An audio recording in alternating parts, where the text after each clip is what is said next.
Hello mga ma'am, good morning po. Pwede po bang magtanong? Yes. Okay. Tatanong ko lang kung alam niyo ba yung PGS or Performance Governance System? Hindi po, ma'am. Hindi? Okay.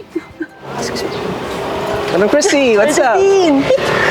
Anong ginagawa mo? Tinanong ko lang yung mga estudyanteng nadaanan ko kung alam nila yung PGS or Performance Governance System. Alam mo, yun din yung tanong ko eh. Kung alam na ba ng mga tawang tungkol sa PGS? Eh, di ba ang tagal na ng programang yun? Oo nga eh. Sige, magtatanong pa ako ng isa pa. Yun! Sir, excuse me po. Good morning. May tanong lang po ako sa inyo. Alam niyo po ba yung PGS? Ay, wala pa po akong alam. Hindi pa po siya Hindi alam. pa po. Kasi.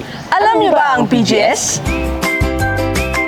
Ang PGS o ang Performance Governance System ay isang sistemang nagsusulong ng pakikilahok mula sa mga individual at institusyon sa ilalim ng prinsipyo ng mabuting pamamahala at responsableng pagkamamamayan para sa pangmatagalang pag-unlad ng bansa.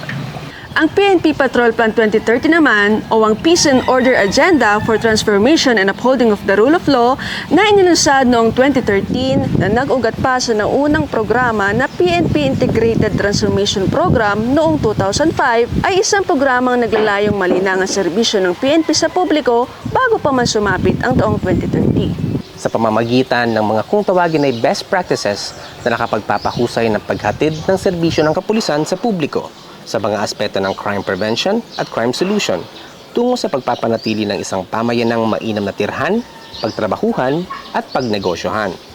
So matagal na pala talaga itong programang to, Sergeant, no? Oo naman, Ma'am Chrissy. Ito ay bunga na rin ng ilang dekada ng pananaliksik tungkol sa mga pinakamairam na paraan ng paglinang sa mga programa ng PNP. At marahil ang tanong ng karamihan sa atin paano yan? Paiba-iba ang panahon at estado ng lipunan natin. Paano natin makakamit ang layon ng PNP Patrol Plan 2030 at ng PGS? Well, dahil na rin yan sa mga napapanatiling implementasyon ng mga sumusunod. Resource management, sa aspeto ng logistics o yung mga kagamitan, armas, pati na rin ang budget. Learning and growth, sa patuloy na paghasa sa kaalaman ng kapulisan sa aspeto ng investigation at intelligence upang maging angkop sa nagbabagong mga panahon sa ating bansa. Kabilang na rin dito ang pagiging ICT compliant ng mga himpilan upang lalong mapabilis ang pagproseso ng paglutas sa mga krimen.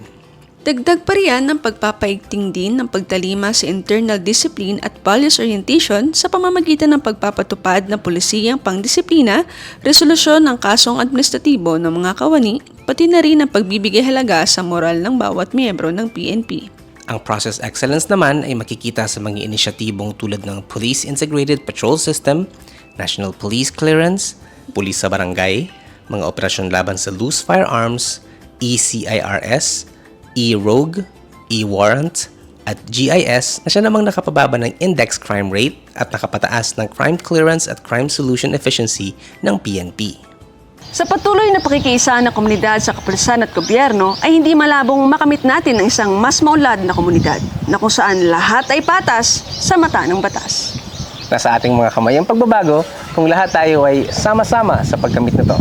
At ang mensaheng ito ay hatid sa inyo ni Police Brigadier General Andre Perez Dizon at sa buong Police Regional Office 5.